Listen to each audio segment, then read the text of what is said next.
Hi, my name is Andre. I'm the lead developer from PineviewDrive 1 and also the game Passing Pineview Forest.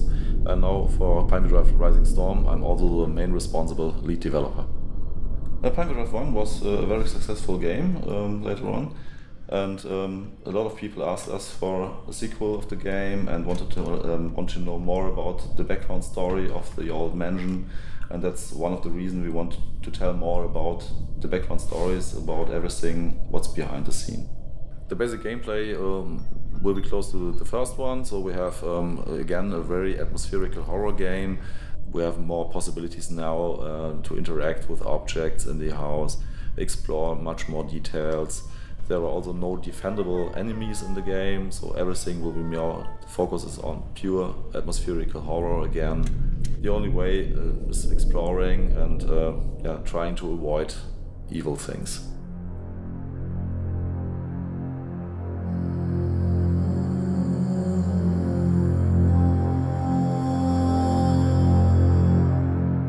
The core team of the game will be the same like in PineviewDrive 1, so we have me again for the main programming, let's say.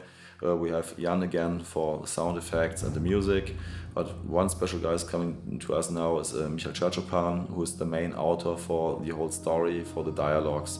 That's the biggest change in this project.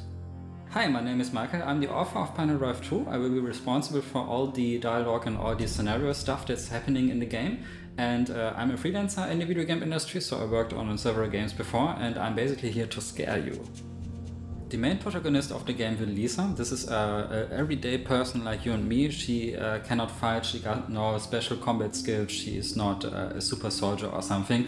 And she's haunted by dark images of the past that are somehow connected to the dark mansion in PineviewDrive. So she's going there to find out the truth.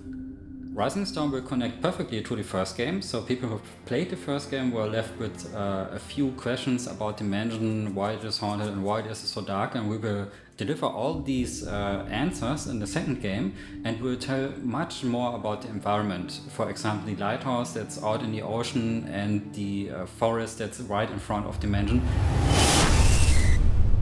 All these background information will be added to the second game and build a much richer universe, horror universe to explore.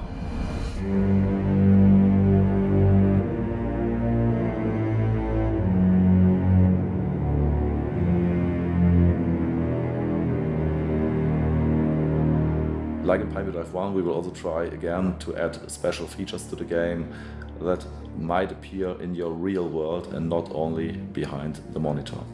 We are permanently tracking your mouse and keyboard inputs, and we try to detect changes in sudden moments. For example, if you walk down the street, something happens behind you and you suddenly stop, the game will notice that you showed any reaction to the game.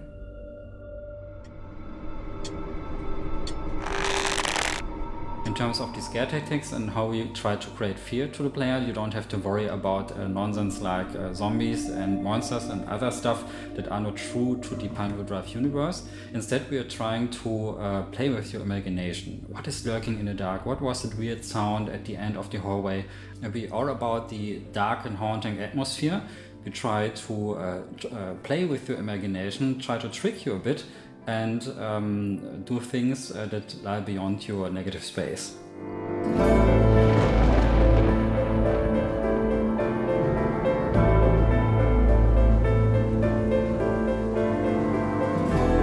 After the success of PineviewDrive 1, we are also sure that PineviewDrive RisingStorm will be successful, but this time we want to add more settings to the game. We want to visit more locations.